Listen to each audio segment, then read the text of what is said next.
All right. Our first post-game reaction show of the season. I hope everything's plugged in. I hope everything's working right. It looks like it is. Our levels are blasting here. I'm already blowing you up. I apologize for that. I was listening to Paul's Boutique on the way home from the game, and sometimes you get all caught up in that kind of sound messing with your speakers. But I think we got it set now. It's the Panther-Lair show, Pitt football reaction on Panther-Lair.com. I'm Chris Peak from Panther-Lair.com. I'd like to think that you know that if you're tuning in, but if you don't, introduce myself anyway. We do this after every game this season. Sit down and break down what we saw. And of course, we're sitting here on Saturday night, September 4th, 2021, after Pitt opened the 2021 season with a pretty convincing win over UMass. Not a lot to not like in this one, a 51-7 victory at Heinz Field here on Saturday afternoon, but I'm sure if we work hard enough, we can find plenty to dislike. No, there's a lot to talk about with this game. 51-7 win for Pitt, opening the season. Pat Narduzzi, I think, is now 13-2 against non-Power 5 opponents. That those two losses being, of course, the Military Bowl in 2015 when they played Navy, who was ranked at the time, and then the Central Florida game in 2018 when they lost down there in Orlando. Pitt pretty much, I would say, and I guess we'll give everybody a few minutes to kind of jump in here on the live stream on Saturday night, give you a few minutes to kind of tune in. If you don't know the website, Panther-Lair.com, it's the most comprehensive source of Pitt sports news on the internet. Panther-Lair.com, Pittsburgh.rivals.com is the website. It's a place where you can read about Pitt and talk about Pitt all day, every day.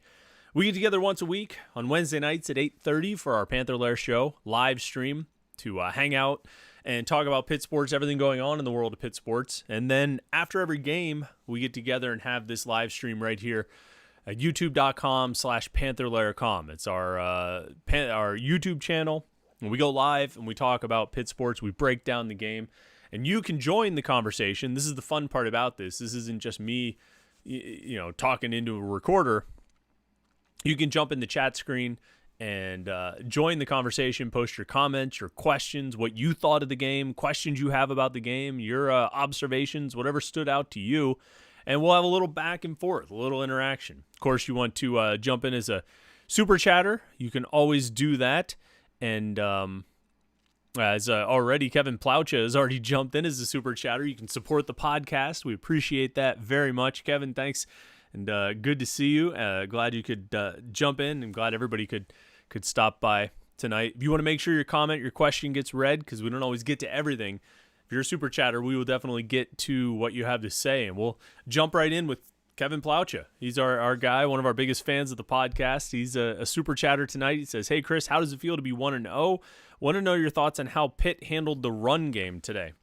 So that's one of the big topics, I think, obviously, coming out of this game. When you look at the stats right off the bat, 222 rushing yards for Pitt, averaging 5.4 yards per carry. You break it down individually, you got obviously some big rushes from Kenny Picket coming out of this game. 6 carries for a net of 39 yards. He had an 18-yard run. He averaged 6.5 yards per carry, which you don't usually get with a college quarterback, unless it's a run, the kind of offense with the quarterbacks running all the time, a Navy option offense or something. You don't usually get a, 6.5 yards per carry average on a traditional drop back passer, because the NCAA counts sacks against rushing yardage. And we could go back and forth. There are people who feel very strongly that the NCAA should not count sacks against rushing yardage for quarterbacks. But I say, hey, if a quarterback scrambles and takes off for a run, you're going to count those yards as rushing yards, so why wouldn't you count sacks as negative rushing yards? Anyway, you've got those totals factored in there. The first thing that jumps out to me about the running game in this one is just the sheer volume of guys. I mean, Rodney Hammond, 8 carries. Vincent Davis, 6 carries. Izzy Abanikanda, 7 carries. A.J. Davis, 2 carries. Daniel Carter, 4 carries. Todd Sibley, 2 carries. In addition to Shockey Jacques Louis taking 4 carries. The way they spread it out was interesting. Now, it's not going to be that way every game where there's 1, 2, 3, 4, 5, 6 running backs who are carrying the ball. That's not going to be the case every week. It's not going to be the case next week at Tennessee. That's going to narrow down. It's going to be a focus on who's the hot hand, who's doing the best, who had the best week last week, who had the best week of practice, and who's the best in the game.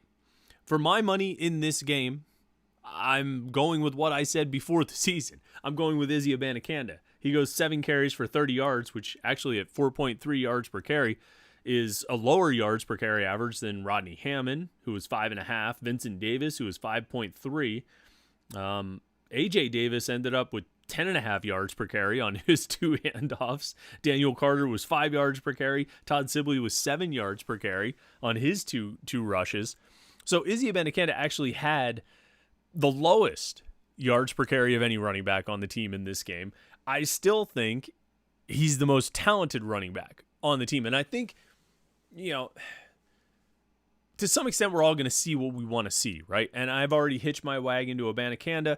I talked about it on last week's Panther-Lair show. I wrote about it in the 321 column yesterday. I talked about it on the Panthers Insider show on 93.7 The Fan this morning, that I think he's one of the most important players on the team. Now, if you paid attention, there were 2 guys I said that were the most important players on the team who would their success individually would most align with the success of the team. And I think I was right on the other one. We'll get to him in a second.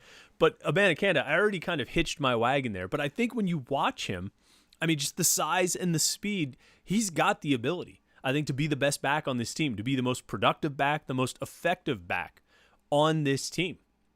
And I think when those carries start sort of filtering down, and instead of being 6 guys carrying the ball, it's only maybe 3 guys in a game, I think you're going to see Abanikanda. I think you're going to see Vincent Davis, who I thought ran with purpose. He didn't get on the field at all in the first half. Panarduzzi, I don't want to say hemmed and hawed, but seemed to be talking around something when we asked him about it after the game. Might have been an intentional non-appearance for Vincent Davis in the first half. I don't know, but that's certainly, it smelled like that kind of situation. When you look at Vincent Davis not showing up in the first half, and then he's out there in the second half, and he's carrying the ball, and he's on kick returns and all that. Now, granted, he was on the kick return team to open the second half. UMass never kicked the ball. Somebody who had been bottled up in the first half and was not.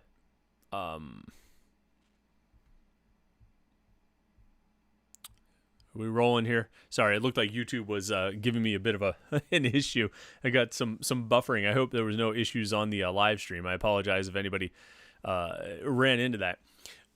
Vincent Davis looked to me in the second half like a guy who felt bottled up in the first half, who felt like he had something to show, and I think he showed it a little bit, and I thought he ran well in the second half. But I still think, your main guys are going to be Abanikanda, he's going to be Vincent Davis, and then A.J. Davis after that, Rodney Hammond in there, in some in the mix somewhere, Todd Sibley and Daniel Carter, not necessarily in that order but after those guys.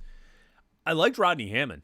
I think he ran with purpose. I thought he got, obviously, his first 2 carries. Obviously, Rodney Hammond's first 2 carries on the 3rd and 1 and the 4th and 1 down close to the UMass end zone didn't go the way you would like them to go, but he was really good after that. I thought. I thought he ran strong. He was physical. I think the players have said that they were impressed by how physical he was as a back. I don't think they were expecting that. He looks like a smaller guy, but I think he really played pretty strong, and I was impressed with how he ran. But I still think Abanikanda is the number 1 guy. I think you really I think he's the one that you're going to feed as you go through, kind of week after week. Now, I will say, and this was more the case early in the game, it lessened as the game went on, but it was definitely the case early in the game. I would have liked to have seen them come out of the gates and really just push UMass around. Pitt's offensive line pushed UMass's defensive line around, and that didn't happen maybe as much as I would have liked to have seen it. It didn't happen as much as I thought I would see it, and it didn't happen as much as you would think that you should be seeing it. Particularly early in the game. I thought that, it improved as it went on. But look, when you look at the other side of the ball and how Pitt's defensive line just mauled UMass's offensive line. I mean, it took them, 4 drives before they finally gained a first down. They were at 1 net yard of offense through their first 4 or 5 possessions because Pitt was just blowing them off the ball. They couldn't run, and the quarterback was under pressure the whole time. That dude did not want to play in this game. And Tyler Lytle, I mean, at a certain point, he was tired of getting hit because they were crushing him. I expected that, or thought, or maybe hoped, or expected, or thought that it would be that kind of a performance on the other side too. The Pitt's offensive line should be able to push UMass around more than they did. Now, I think they eventually did, but I expected more and kind of hoped for more early in the game. So that's something to keep an eye on, because we've known going into the season that that's going to be one of the big storylines. You know what I mean? One of the things that's really going to determine how well this team does or how much success they enjoy is going to come down to how the offensive line plays and if they're able to really dominate the line of scrimmage. And they're going to have to do it better than they did today because they're going to be facing tougher competition than they faced today. You know what I mean? When they go to Tennessee, that's going to be tougher. When they play Western Michigan, that's going to be tougher. Never mind when they play Clemson or Miami. North Carolina, I'm not so sure about. But I think Miami's going to give them a real challenge up front because they have for the past 3 years and longer. But they're going to have to do a much better job of controlling the line of scrimmage. And if that means different personnel, so be it. If that means guys just have to get better, I mean, that's it too. But overall, and this is something I'll come back to a lot. I hope everybody has their beers, by the way. I got the Glutenberg. Where are you from, Glutenberg? Ontario or someplace? Montreal? I forget. Somewhere in Canada. One of the biggest things that stood out to me, and I would say this about the running backs, and I would say this about a lot of the team overall. One of the things that stood out to me the most during this game is that there are some real studs on this team. Some guys who look like they have the potential to be really, really good. I think Abanikanda is one of them. I think Jordan Addison, obviously, is one of them. I think Jalen Barden showed a flash of what he can do. I think Rodney Hammond showed some of that potential. And, of course, the tight ends. And this is, somebody, Scott Eisenberg in the chat asked who impressed you the most. Nick Presto right before that said Lucas Krull is a dude. I got to say, I mean, Krull was what I hoped he would be. Lucas Krull today was what we all hoped he would be a year ago. 5 catches for 58 yards and a touchdown. Absolutely. Do that every week, man. That is a game changer right there. He's a guy that if they can get the ball to him, he's going to impact games. He did it today. 5 catches for 58 yards and a touchdown. And it wasn't just the production. It wasn't just that stat line, which, by the way, is like the best stat line by a Pitt tight end since Scott Orndorff caught 9 passes for 128 yards and 2 touchdowns against Clemson 5 years ago. I think they've only had like 3 or 4 games where any Pitt tight end has caught 4 total passes since Scott Orndorff at Clemson 5 years ago. So Lucas Krull virtually made history today. It's not very often that tight ends catch touchdown passes at Pitt. And Lucas Krull did it in his first game where he was fully healthy. Lucas Krull went out and I think looked like the man. And it was funny. I think it was his last catch. I would have to look up. It was in the third quarter. It was one of those final possessions that Kenny Pickett played on. And there was a play, and it ended up just being like a 3-yard reception, a 3-yard gain. And Pickett checked down to Krull. Krull was kind of running across the field, and he had a linebacker all over him, or safety. It was a defensive player was all over him. And Pickett sort of checked down to him, and it was the kind of pass that would have been an incomplete pass at best at any point over the past 4 years. But Krull pulled it in, and I made a note, I wrote strong catch, because if you go back, if you watch the replay, it looks like a kind of pass that should be broken up. Now, it only got 3 yards, so it didn't really make that much of an impact. But to me, it was really indicative of the physical tools that Lucas Krull is bringing to this team with his size, his strength, and then some of the other plays we've seen, you saw throughout the day, the way he can run. I mean, a guy who's 6'6", 250, 260 can run like that and catch like that. You can do a lot with that. You can make a lot of plays. And I think, I know Lucas Krull didn't live up to the hype last year, but for one game, he lived up to the hype. Now, we're all going to wrestle with this internal conflict of how much to make out of this game. I'm sure that most of us will come down on the side of making too much out of the negative side and not enough out of the positive, or we'll probably each have our little points that we overemphasize when it comes to the positive stuff. We don't want to overdo it when it comes to this game, but I think something like Lucas Krull, the things we saw out of him, not just the matchup advantages that he got in this game, but the things he does and the measurables he has and the physical skills he has that create those matchups. Those things I think are legitimate. I think we can, those are takeaways we can have. He's 6'6", 250 and runs really well. That's going to translate into a matchup advantage against just about everybody you face.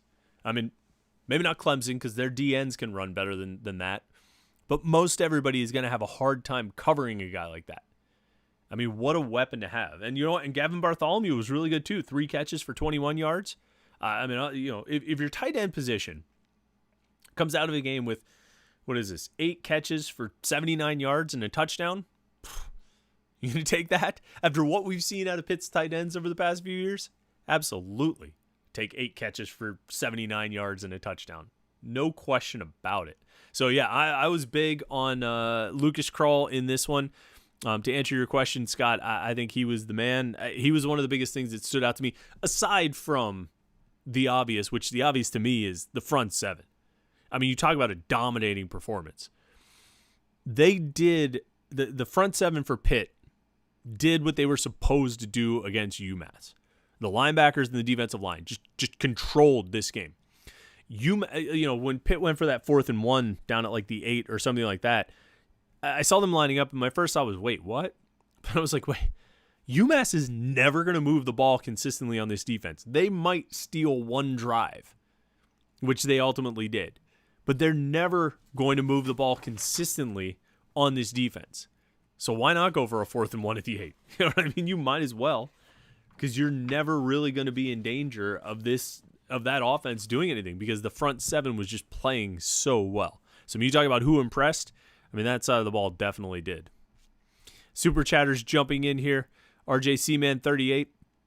Definitely appreciate you being a super chatter as always. He asks, did Izzy get enough looks today? And Krull was a beast. Yeah, it's a question about Abanikanda. I think to some extent, so there's two ways you can go about it. Izzy Abanikanda ended up with, 7 carries and no targets in the passing game. I would like to see him get more. He ends up scoring a touchdown, 7 carries for 30 yards. I would like to see him get more. But I also understand wanting to run as many backs out there as you can and get all these guys to get a look. You know what I mean? Get Rodney Hammond 8 carries. I mean, he had the most carries of any player on the team. Rodney Hammond did. Get Vincent Davis out there in the second half for 6 carries. Get a little bit of work for A.J. Davis. Get some work for, Todd Sibley. Get Daniel Carter 4 carries there at the end of the game. The rotation will thin out. It'll filter down. You won't have 6 guys getting carries in a game. I think Abanikanda's workload will go up. Now, the flip side of that is he's a sophomore. He didn't get that much playing time last year. You're probably going to be relying on him as your number 1 running back this year. Maybe it would have been a better idea to get him more work today and get him more into the groove and get him more into the flow of things. We'll see what the rotation looks like next week. We'll see how it, like I say, how it kind of thins out. Durbert, as a super chatter, jumps in and I appreciate it. Says, good teams win, but great teams cover. Yeah, they did. They covered the 38.5. On a scale of vanilla to chocolate butter pecan, what was your take on the play calling? I have never had chocolate butter pecan. I think it's funny to mention butter pecan as like this alternative to vanilla, because if there was anything that is the second most boring flavor of ice cream after vanilla, I would have to think it's butter pecan. For an ice cream flavor for today's play calling, I mean, I don't know if it was vanilla, but I don't think it was. It wasn't the kind of ice creams that I buy. Like I'm totally a sucker for those ice creams that have like a ton of stuff thrown in. I like one of my favorite ice creams to buy at like if we go out to an ice cream shop is at Scoops on Beverly in Mount Lebanon. They have a mint Moose Tracks. I really like Moose Tracks with the little chocolate cups and all that stuff in it, and it's a mint Moose Tracks.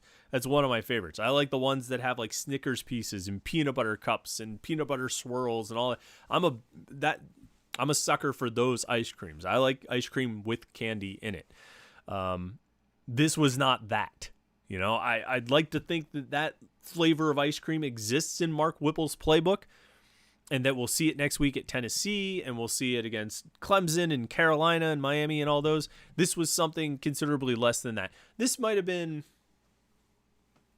I want to say something like this was like a chocolate chip ice cream. You know, an ice cream, like probably like a vanilla just with like the chips, like the chocolate, not chocolate chips, but like the little like chocolate slivers. That's what I think this was. There was a little bit mixed in there. They ran some sweeps, did a couple things with 2 running backs in it. I think there were parts of the field they didn't really attack. I think it largely looked like the same kinds of passes and pass routes and route tree pretty much throughout the game. So I would probably say it's that. Maybe not entirely vanilla, but certainly not certainly not Chubby Hubby. You know, you ever have Chubby Hubby from Ben & Jerry's where it's like vanilla ice cream, but it's got a chocolate swirl and a peanut butter swirl, and it's got chocolate covered peanut butter filled pretzels in it? This was not that. This was not Chubby Hubby. This was, maybe mint chip. Mint chip is about as exotic as I would get with describing this game's play calling. Homer Simpson with a complaint. I don't know if I understand. Great game, but man, Pittsburgh really knows how to ruin your day. Closing the main road in and out of town, and Heinz Field only accept cash. I'll be selling my season tickets for the rest of the year.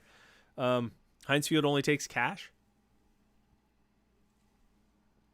That seems to run counter to basically everything that's happened in the last year. And I don't know about the main road in and out of town being closed. I mean, I don't know which direction you came from, but I came in from the Parkway West. I came in through the Fort Pitt tunnels, I should say.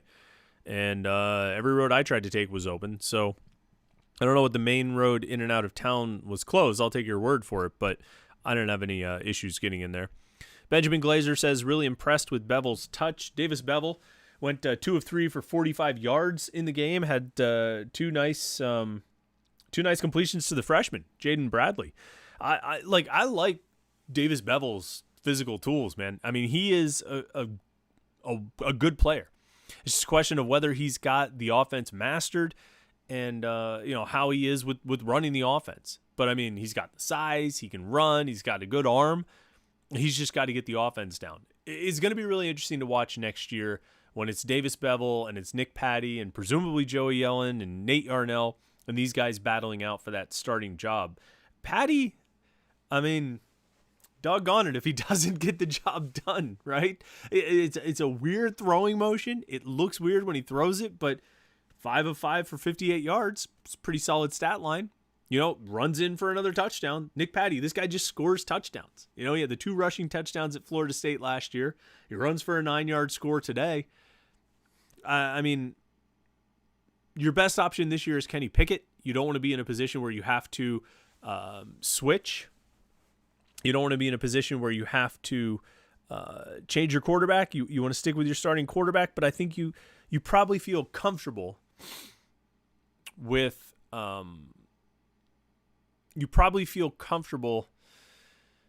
Patty going in right now.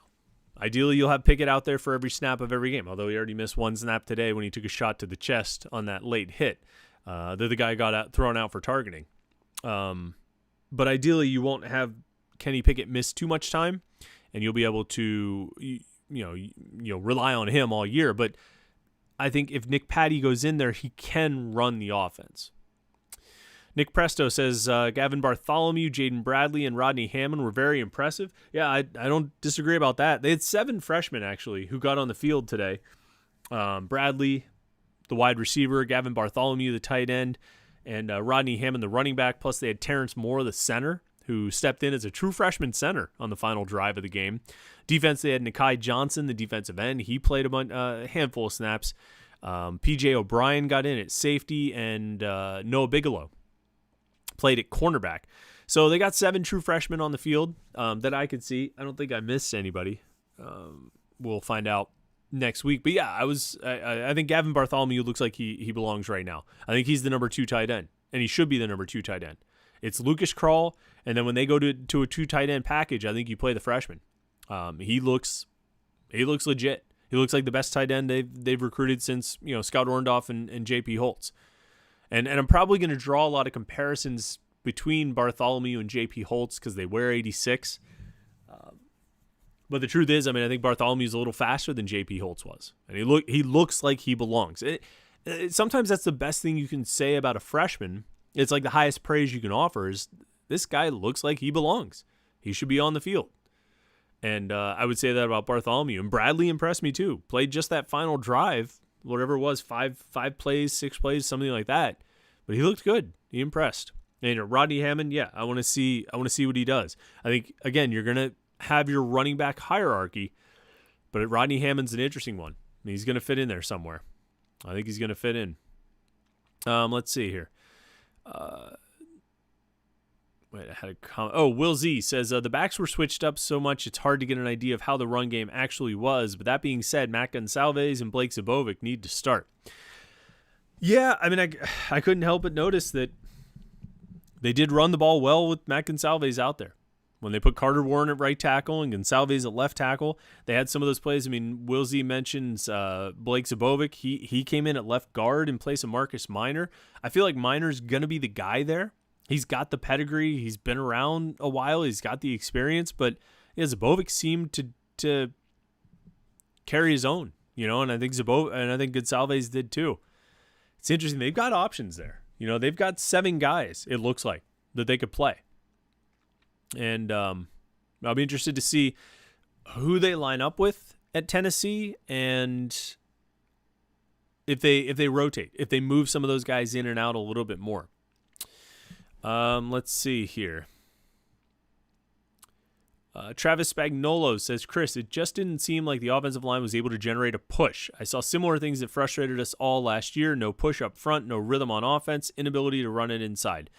Yeah, I'm going to wait on the rhythm on the offense. I agree with you. There were points, particularly early in the game, where I looked at it and I was like, what are you doing? What are they doing? This looks like the last few years. This is very unpleasant to watch. Why aren't you having more success moving the ball? How much of that was due to personnel issues? How much of that was due to just poor talent? How much of that was due to the kinds of plays they were calling and how they were trying to maybe be a little bit vanilla? I think there's a lot of different reasons that could have been the case, but it was concerning to see that early in the game. Now, again, I think it got better as the game went on. I think they did a better job. Maybe part of that is rotating some different guys in. Maybe part of that is just settling in. But you're going to have bigger challenges than UMass's defensive line.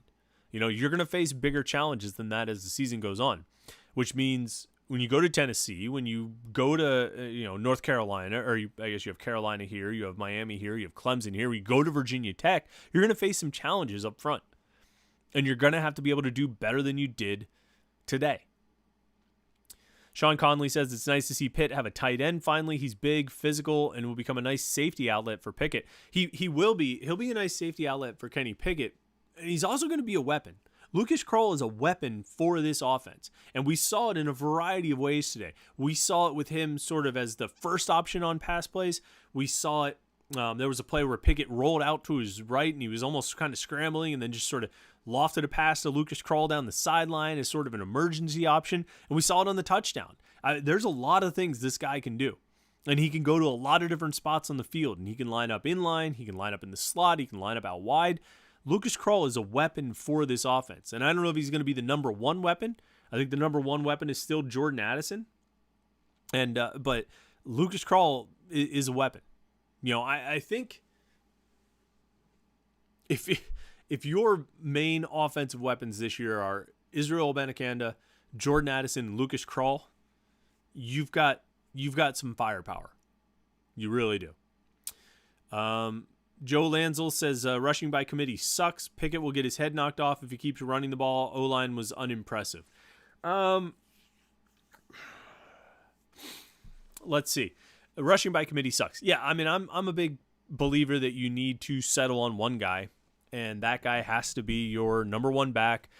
Not has to be, but that you go with a hot hand and you let a guy build momentum and let a guy kind of take over a game. I'm a big believer in that. I don't think that was the intention today. I think the intention today was to get a lot of running backs on the field. I don't think they're going to have 6 running backs carry the ball at least twice next week at Tennessee or in most games this season. I don't think that's going to be the case. I think that was unique to today, and we'll see something a little bit different, a little bit more focused as you go forward. Pickett will get his head knocked off if he keeps running the ball. Yes, you want to minimize the times that Kenny Pickett runs the ball. I don't think there's any question about that, Joe. But at the same time, that is one of his weapons. That's one of the things he can do, whether it's a scramble, whether it's an RPO, read option type of thing. It's a weapon. And while you certainly want to keep him healthy, you want to minimize the hits he takes, you also, don't leave one of your weapons in the shed. That was not the right analogy, not the right metaphor. But you know what I'm saying? If you have a weapon that's available to you, if you have something you can do to get over on a defense, do it. Don't hide it away. Don't overdo it, particularly in this case. But it is something you can use to your advantage and have success. And what was the other thing you said? O-line was unimpressive. Yeah, I mean, those guys have to show out better for a full game going forward. No question about it. All right, Chris, I'm Chris, but you're also Chris, asked the question. He says, is it true that someone who predicts the first touchdown of the season and is only off by 1 yard should nonetheless get credit for it? Well, that's a great question, Chris. If you don't know what Chris is referring to, on Panther-Lair.com, every game day, we started like the day or two before, we have a guess the first touchdown contest. And in this contest, you have to predict 3 things. You have to get them all right. You have to predict the player who will score Pitt's first touchdown in that week's game. You have to predict the type of play, whether it's a rush, a reception, or a return. And you have to predict the yardage. And every week I post a thread, usually on Thursday or Friday. Give everybody 24 hours, 48 hours to post their guesses. And I put it in the thread. I say, look, here's the deal. This is the contest. You win a free month added to your subscription, but you have to get all 3 of these elements right. The player, the play, and the yardage. So if you say there was always somebody who would always guess a Jamar Parrish 49-yard reception or something like that, you know what I mean? Or if you go off the wall, Servassier Dennis, 37-yard fumble recovery or something, people would guess Paris Ford interception returns all the time and things like that. That's what you have to do, but you have to get the yardage. So if you were to come into this game and you had predicted something like Lucas Krull 6-yard touchdown reception would be Pitt's first touchdown of the game. I mean, that's an amazing prediction, and it just sucks that you were 1 yard off because Lucas Krull scored the first touchdown of the game on a 5-yard reception, not 6. There are rules, Smokey. There are rules. I don't know what else to tell you. So next week, I hope you get it right 1 yard on. Very good job being 1 yard off. You need to be 1 yard on. TRR says Nate Temple played a lot. That came out of nowhere. Did Devin Danielson play? Yeah, Devin Danielson played. He went in.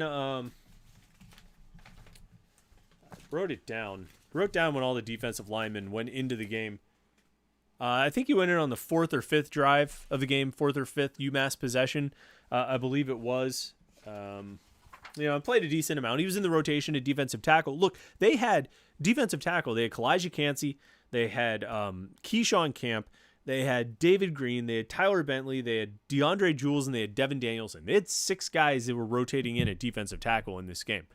So there were a lot of players getting on the field. Devin Danielson was in that mix. Nate Temple, I was surprised. He did play a lot. You're right. He had one tackle. We'll get the full snap counts at some point during the week. We'll get them from Pro Football Focus and find out who played and how much they really did play. I was not expecting Nate Temple and Chris Maloney, who was a walk-on, went on scholarship a week or two ago. I wasn't expecting those guys to see as much playing time as they did. Part of it, I think, was Deslin Alexandra didn't play. I think he was just sort of held out. They've done this in the past, held guys in that first game just to give them a chance to make sure they're healthy for the second game. If the second game is a more significant game. Last year, you remember the Austin Peay game, there were a bunch of guys who didn't play, some for COVID protocols, others for I think if they were a little bit banged up, just to give them a chance to get a little more healthy before the quote-unquote real games. And I think that was the case with Deslin Alexandra. But, you saw John Morgan and Habakkuk Baldonado start. Deion Hayes rotated in. But then you had Nate Temple and Chris Maloney rotating right in there with those guys. And I was surprised at how much, like you said, how much they played. Nate Temple had a tackle. Maloney did not record any stats. But, yeah, those guys got some playing time. So, and, Devin Danielson was in there as well. Let's see here. Jeremy Tunney says, I was at a wedding. How was the crowd atmosphere? They announced, let me see if I can find the, I think they announced 40 or 41,000 for attendance. Yeah, 41,486. And always with attendance announcements, we always chuckle, ha, ha, ha, that's right, that's not right, blah, blah, blah. You know what I always say about attendance numbers is attendance numbers are like other things, and people always lie. It's always sort of exaggerated, and they'll say tickets sold or this or that number. I think it was a decent crowd for a Pitt game against UMass. I was really impressed with the crowd ahead of the game. I got into my parking a little more than 2 hours, so before 2 o'clock, and there was like a good crowd out tailgating. People were really, it's a beautiful day. It was a perfect day for it, but it just... it was about the kind of crowd you would expect for Pitt UMass, but I thought it was a lively crowd. The students were there. The students were fired up, and I thought, the fans that were there did a good job making noise, and I thought they were pretty, like I say, pretty lively. I thought it was a good atmosphere. Joe Lanzel goes on. He says, sorry to be critical, but it was UMass, and we didn't look as sharp as we should have. The good was the run defense and the pass rush and the passes to a tight end. Picket was only above average, still does not have touch on short passes. The thing about Kenny Pickett, I'll say this, short passes, I don't know. I thought he was all right checking down and throwing some of the shorter stuff.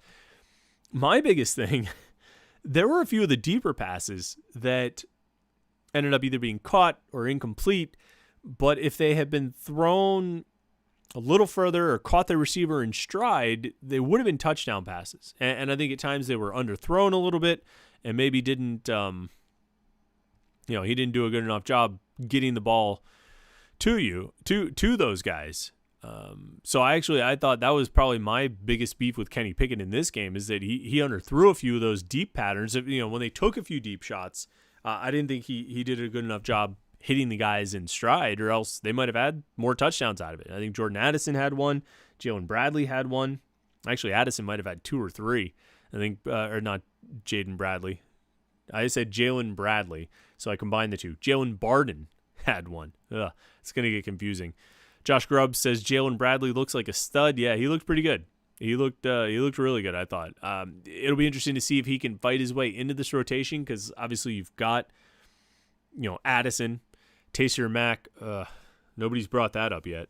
Dropping a touchdown pass. That's a touchdown, and it's not going to get any easier than that. You've got to catch that pass. You have to, or else a guy like Jaden Bradley is going to pass you. Taysier Mack has to make that touchdown catch. But Shockey Jacques Louis looked good. Shockey Jacques Louis, let's bring up his stat line real quick. He had 4 carries for 31 yards and 3 catches for 33 yards. So 7 touches for 64 yards of offense. I'll take that. I'll take that kind of game out of Shockey Jacques Louis all the time. Every day. You know what I mean? If he can go, you give him the ball 7 times and he gets, 64 yards? Yeah. I'll take that out of Shockey Jacques Louis all day, every day. I thought he looked good. I thought, Addison looked good. I thought Jared Wayne made some nice catches. What did he finish with? He finished with 6 catches for 55 yards. And then, like you mentioned, Jaden Bradley was really, really strong on that final drive. 2 catches for 45. Taysir Mack has to catch that touchdown pass. Dropping passes like that are going to get him dropped out of the rotation. And Kenny Pickett's not going to look his way as often because,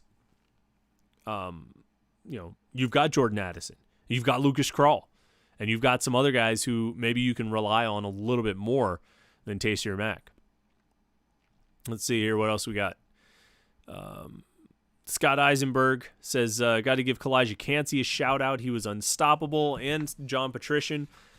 Yeah, absolutely. I don't think there's any question about that. Patrician led the team in tackles with 6. He had 2 sacks. Kalijah Cansey was right behind Patrician with 5 tackles and 1 sack.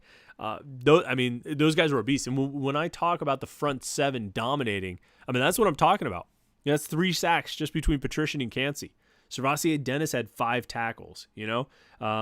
Chase Pine made 3 tackles actually, although that was in reserve duty. Phil Campbell, I thought, was playing like a man possessed, particularly early in the game. I don't know if he took a little bit off after he almost had that targeting penalty, but he was playing really strong in this one. Just the whole defensive front, the front 7, I thought was really strong in this game. Really strong. Let's see here. Scrolling down.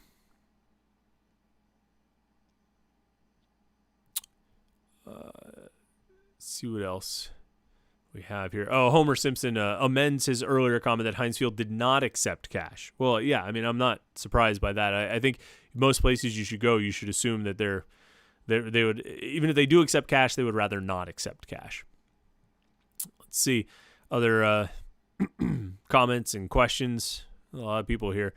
Get to some people who haven't already asked anything. John Crowbot, apologize if I mispronounced your name, says, I'm guessing Donald isn't in the cards for this year. I don't know. I kind of thought we might see Elliott Donald get on the field in this game, particularly as they sort of emptied the bench a little bit there.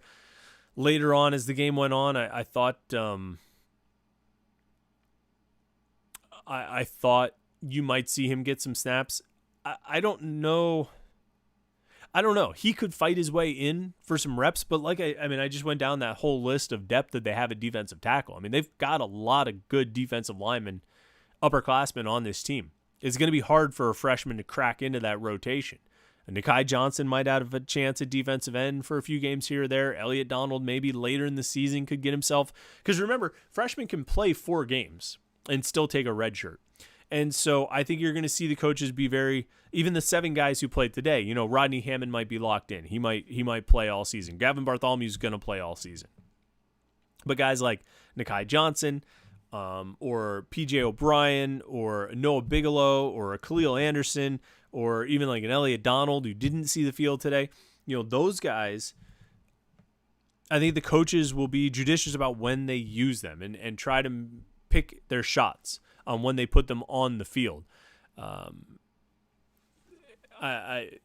here and there. And if they earn their way on and they're just legitimately the best option to go out at a certain time, then they'll play and they won't redshirt. And I think the coaches are fine with that. But if they can preserve that redshirt, they've got 4 games to see what these guys can do on the field. So we'll see what happens with Elliott Donald. He'll get playing time at some point, I think. He'll get playing time at some point, but we'll see what happens. Scroll down here. Lots of comments. Yeah, John Crowbot, another, as we were talking about Kenny Pickett running, he says, I thought Kenny Pickett was smart with his slides. And yeah, I agree about that. He did a good job sliding. He didn't really take too many unnecessary shots. He got sacked once. I think he had 1 carry where he did get hit, but mostly I think he went out of bounds or he slid. So he was being careful with that, and I think that's smart. I think that's important. Travis Spagnolo says, I really thought Servassier Dennis and Phil Campbell played really, really well. The linebacker group seems tremendous. Yeah, I thought so too. I thought we hyped those guys up a lot in the offseason. I talked a lot about the linebackers being a strength of the defense, being a strength of the maybe one of the strengths of the team, and I think they very much lived up to it, particularly because we talked so much about Savasier Dennis and Cam Bright, who didn't even have a tackle today, which says something about kind of the potential that this group has, and Phil Campbell. We talked about those three guys so much, but you got to throw John Patrician into that mix. You got to throw Wendell Davis, who had a sack, into that mix. I think he did, right?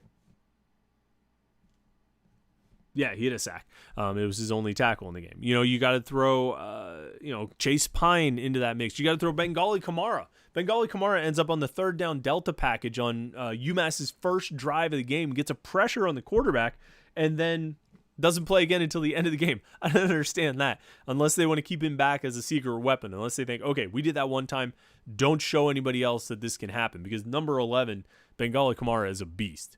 He's going to be really good, and I think he's going to make plays for them this year. But, yeah, that linebacker group overall, yeah, it looks really good. It looks really good, and they lived up to it. They lived up to it today. Homer Simpson says, I love Pitt, but we really need our own stadium. Heinz Field just isn't it. Too big, not loud. I really had a better time watching the game at home. Last season took a year off for me to realize that. Without going too far down this rabbit hole, I've really come around on the idea of using tarps at Heinz Field. I think it probably is the best plan. I think there are ways you can do it. There are examples online, that you can find of places that have done this. The one reference point I made is, just today. I noticed that earlier this week when UCLA played Hawaii at the Rose Bowl, they tarped the Rose Bowl. They didn't tarp the entire thing. They tarped a 100,000 seat stadium down to like 70,000 seats. So they didn't tarp all that much. But I mean, look, if you are Pitt and you could tarp 30,000 seats or 20,000 seats, so they announced 41,000 for this game. Put tarps over 15 or 20,000 seats, upper end zone. Put them over the upper end zone, and get yourself down, instead of 68,000 as capacity, get yourself down to 55 or 57,000. Do that, and I think it's going to change the atmosphere of the place. I think it's going to change the vibe. And people say, well, it's going to get used against you in recruiting. Well, the big sea of empty yellow seats gets used against you in recruiting. You might as well create a better game day atmosphere if you can. Until you can sell all those extra seats, you might as well do something to try and create a better atmosphere. And I think putting tarps and condensing people, getting it a little bit closer, will create a better atmosphere. And if you don't want to do it this year because of COVID, I understand. I don't think they could get that turnaround done in time, but you can start planning for next year.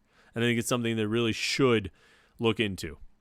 Michael B., one of the super chatters, we always appreciate that. He's jumping in there. He says, Chris, sorry for being late. Didn't even know you were having a podcast. Hey, man, this is what we're doing this year. We did it last year, too. These post-game shows. We're doing it again this year. Make sure you subscribe to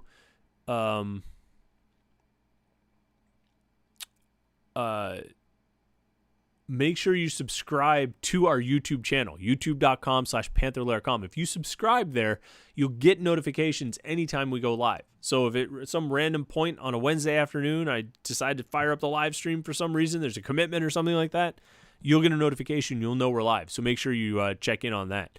Michael B. says, look, I'm going to be honest. I'm worried about the Tennessee game more now. To me, there are still some serious issues involved. I'm worried about. Does Pitt win? I don't know if Pitt wins. It's impossible for me to predict that. I don't know if Pitt is going to win that game. What I do know is this. I think the front seven looks legit on defense. I think Kenny Pickett looks good enough. He looks comfortable out there as a senior quarterback. And I think they've got some real potential studs. Whether it's one or two of the running backs, some of the receivers, and the tight ends. I think there are some stud skill players. They've got to be able to block. And that's been an issue for how many years now?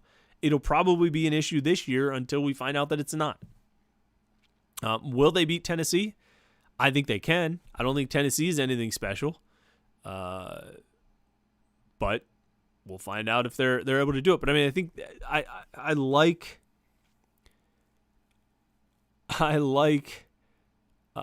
the collection of talent. I like the skill players on this team. I really do. Let's see here. David Maschio, apologize if I got that one wrong, David, says, joining in late, unsure if Gonsalves and Zubovic versus the starters have been discussed. If not, what is your opinion on this issue? We're going to have to go through, I think, and watch film, see what the coaches say, and also look at, things like the grades on Pro Football Focus, and have some of our smarter people, some of our analysts at Panther-Lair.com kind of go through and break down the film on how the offensive line looked and whether it was better with Gonsalves and Zubovic out there or not. I'm not smart enough to say. I do know they ran the ball well with Gonsalves out there. I do know that Gonsalves played well last year when he got his opportunity. I know that we've heard various things from different sources that he didn't have a great training camp. That Carter Warren was clearly a better option than him in training camp. And so you kind of take that into consideration as well. I think if he was one of the 5 best linemen in training camp, he would be one of the starters right now. And they would probably do what they did when they were rotating at various points in this game today and put Gonsalves at left tackle and move Carter Warren over to right tackle. It's going to be interesting to see what their verdict is after reviewing the film and after this week of practice when they go into the Tennessee game, and see if they decide to make some changes in that regard. Let's see here. Jeremy Tunney asks what recruits came to the game. I mean, they had some big-time guys there. Tyrese Fearbry, 4-star defensive end from Perry. He was committed to Penn State. He decommitted, he committed to Penn State on July 4th. He decommitted at the end of the month. He was there. He's always been high on Pitt, so that was interesting to see. The 2023 class was well represented with Tamir Robinson, the 4-star outside linebacker defensive end from Brashear, and Rodney Gallagher, the 4-star athlete from Laurel Highlands. Those guys were both there. There were some Pitt commits there, like Sean Fitzsimmons and Ryan Baer, the 4-star offensive line prospect. And we're still tracking down more names and photos and things like that. We'll or names and confirmations and that kind of thing. We'll have a slideshow up either tonight or tomorrow. It depends on how much work I get done tonight before I go to bed. Let's see. People were talking about Kenny Pickett running the sidelines. I'll be honest, I didn't even notice today. I don't even care. I've talked about this before, guys. Focus on, come on. There's a lot of things to focus on with this team right now, good and bad. There are a lot of things that they are doing well. There are a lot of areas where they are struggling. There are things that they did today that they're going to have to do better next week. And there are things that they did today that they'll have to carry over to next week. The running to the sideline thing is not an issue. It's not important. Okay? Like RJ Seaman 38 says it's bad optics. Who cares about optics? Okay? They're not going to get a recruit or lose a recruit because of whether or not Kenny Pickett is running to the sideline. If the TV announcers are making fun of it, I don't care. A lot of these games are on the ACC network and people can't even watch it anyway. But that's beside the point. It doesn't matter if the announcers are making fun of it. It's what Mark Whipple wants to do, and Kenny Pickett's good with it too. It has not caused them to take a delay of game penalty. This offense never has an issue with delay of game, with the play clock running down. They're able to run tempo. Did you note? You talk about Kenny Pickett running to the sidelines today. Did you notice the times when they went tempo and a hurry-up offense and they weren't going to the sidelines? It doesn't matter. You got to let it go. Eric Lux says, who is that returner? Scovell? I never even heard his name before today. That was Melky Stovall. He was the grad transfer wide receiver who came in from Hawaii, kind of a Brennan Marion recruit. Marion coached him at Hawaii, and then he came over here, and Stovall went into the transfer portal and transferred to Pitt. He was a guy who was actually a 4-star prospect at one point in high school, and he went to Cal, and then I think he had some trouble and left Cal and went to a JUCO and then ended up at Hawaii for a year or two, and then now he's at Pitt. So that's who he is. Certainly the punt returns were an adventure for Melky Stovall. Looking at his numbers here, he had 3 punt returns for -8 yards. He had 1 catch for 10 yards, so that's a positive. But his work in the punt return game left a little something to be desired. It really did. So They need to figure that out a little bit. I don't know if you go with Jalen Barden. I don't think you want to put Jordan Addison back there because I don't think you want to take any extra hits on him. But overall, left something to be desired. What else stood out in this game? I think like biggest takeaways, Lucas Krull was great. I shouldn't say great. That's an exaggeration. Lucas Krull was really good, and I think really encouraging for the future. And what he's going to do this season. The defense, the front seven, I think was great. Oh, I'll tell you what. Here's one criticism. Here's one thing I have to say. I've said it a bunch of times about how good the defensive front seven was. I have some questions about the secondary. Partially, they gave up some pass plays, that kind of thing. Partially because the secondary wasn't really challenged today. The defensive front seven was playing so strong and playing so well. And, the defensive line was getting so much pressure and the linebackers were getting so much pressure that the secondary didn't really have a lot to do. And that's good. You would love it to be the case in every game, but it's not going to be the case in every game. Teams are going to be able to block a little better than UMass did. And they're going to have to, Pitt's going to have to cover. They're going to have to play well in the secondary. They're going to have to play better than they did during the times when they were tested today. And that's a little bit of a concern. We know that they lost effectively 3 starters, even though one of those starters they lost left at midseason, so he was kind of being replaced as the second half of the season went on. But there are holes to fill. You're filling in for DeMar Hamlin. You're filling in for Jason Pinnock. You're filling in for Paris Ford. And I like the players they have that they're putting in there, but there were a few busts in the coverage today. And again, they weren't really tested. So I'm a little concerned about that. Concerned is probably even too strong of a word. I'm very curious, I guess, is what I would say. I'm interested to see how those guys do when they're tested over the course of a full game. When an opponent, because Tyler Lytle threw 31 passes. He was 14 of 31. When an opponent throws with even more volume, because Kenny Picket threw 37. If an opponent really tries to challenge Pitt's secondary, how do they respond? If the front seven's not getting the kind of pressure that they got today. And I think they'll get pressure all season. I think they're going to be really good at rushing the passer, but they're not going to be able to get as much consistent pressure on the quarterback as they did I think they officially had 9 quarterback hurries and 5 sacks. They're not going to be able to do that every week. And so at some point, they're going to have to cover well downfield. We know that's been a vulnerability at times in the past. And we have to see how this secondary responds. And so I think that's probably one of my biggest, and again, concern is probably too strong of a word, but when we use it, because I don't really, it's 10:45 at night on a Saturday, and I don't really feel like thinking about another word. It's one of my biggest concerns coming out of this game is, what is the secondary going to be? How are they going to respond? How are they going to play when they get tested by a good quarterback? I don't know if Tennessee's quarterback is a good quarterback. I don't know who the good quarterbacks are on this schedule. Obviously outside of Clemson and UNC. But they are going to get tested. And how they respond is going to be important. And I don't know where my expectations are for that group right now.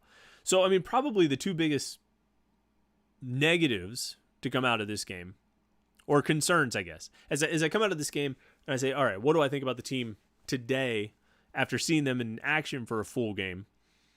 It's the secondary. What are they really going to do? And the offensive line. They've got to start stronger than they did in this game, and they've got to play more consistently and more effective than they did in this game.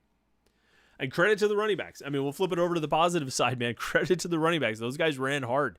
This is late night, right? This is the Panther-Lair show after dark. Those guys ran their asses off. They really did. Whether it was Hammond, Abanikanda, Vincent Davis, I really thought there was some fire there. I said that earlier in the show, but I thought he came in with some fire after not playing in the first half at all. He came in the second half. I thought he had a little extra something to him.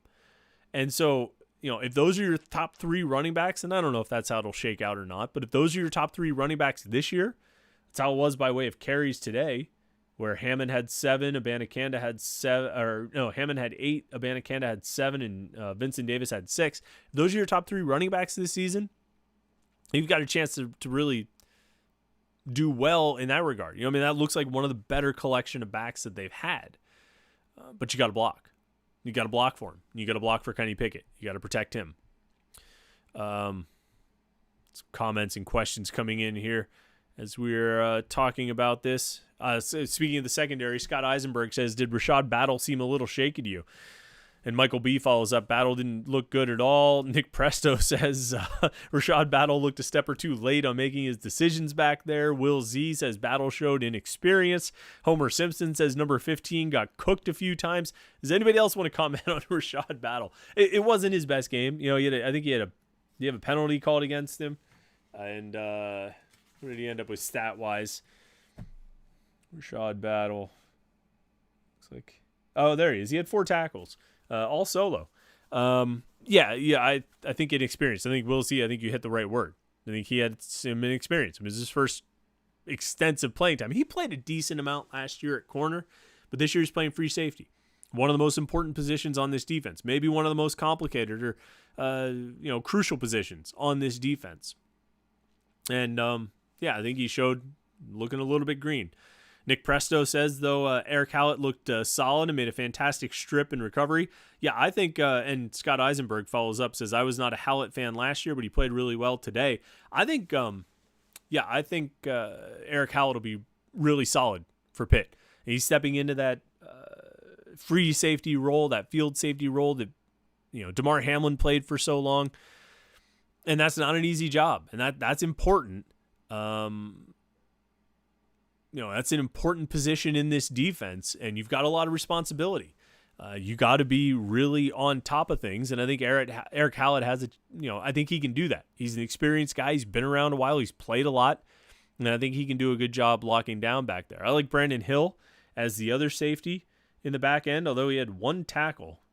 And it's a tackle assist. That wasn't even a solo tackle. That position, that boundary tackle position will make more plays. That boundary tackle position is going to rack up a lot of tackles, and we've seen it in the past. I mean, you look at Jordan Whitehead, you look at Paris Ford. I mean, those guys pile up the tackles. Now, the difference today is that, Kalijah Cansey made 5 tackles, at or around the line of scrimmage. John Patrician and Servassier Dennis had 6 and 5 tackles, respectively.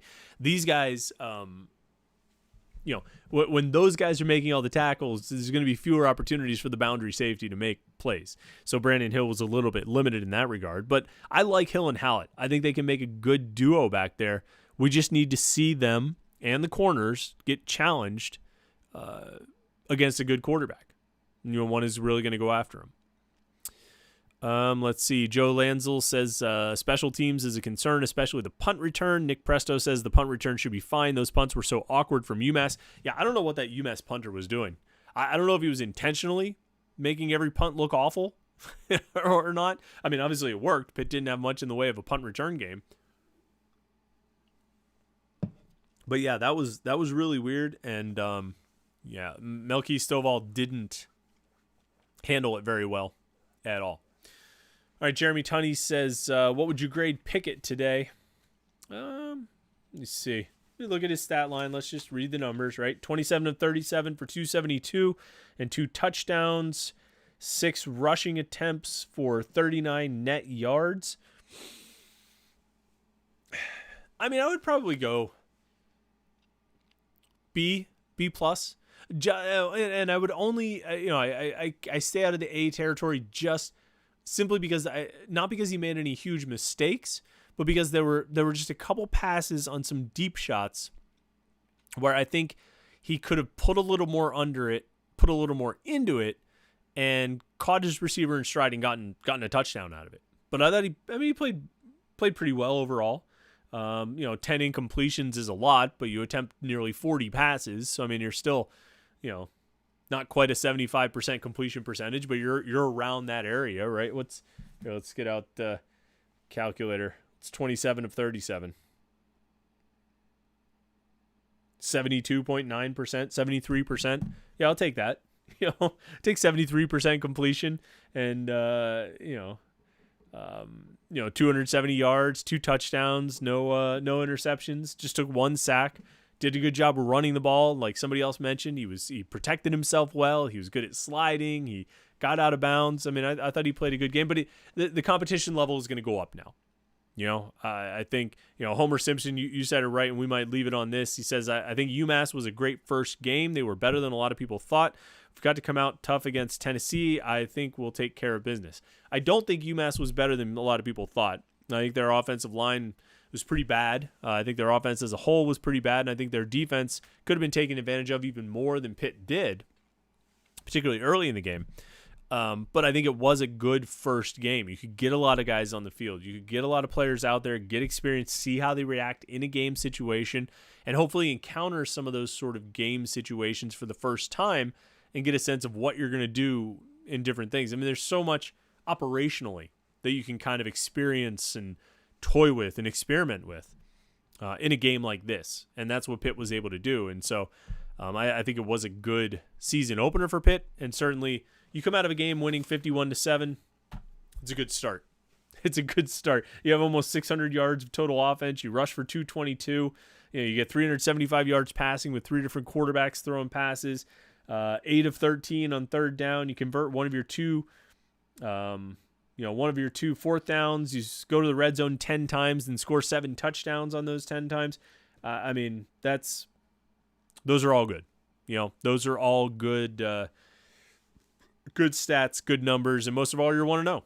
So I think you came out of this game with most of what you wanted to accomplish, stayed healthy, nobody got banged up, and now it's time for the real games. And I know you still have, New Hampshire waiting down the road, but it's going to get real this week. Go to Tennessee. You're playing on the road at an SEC school. It's not going to be easy. It's going to be plenty of challenges. And I'm really interested to see how this team responds. Now, of course, remember, we will have another Panther-Lair post-game show, live reaction show, probably an hour or so after the game ends. It's a road game. I'm not going to be in Tennessee.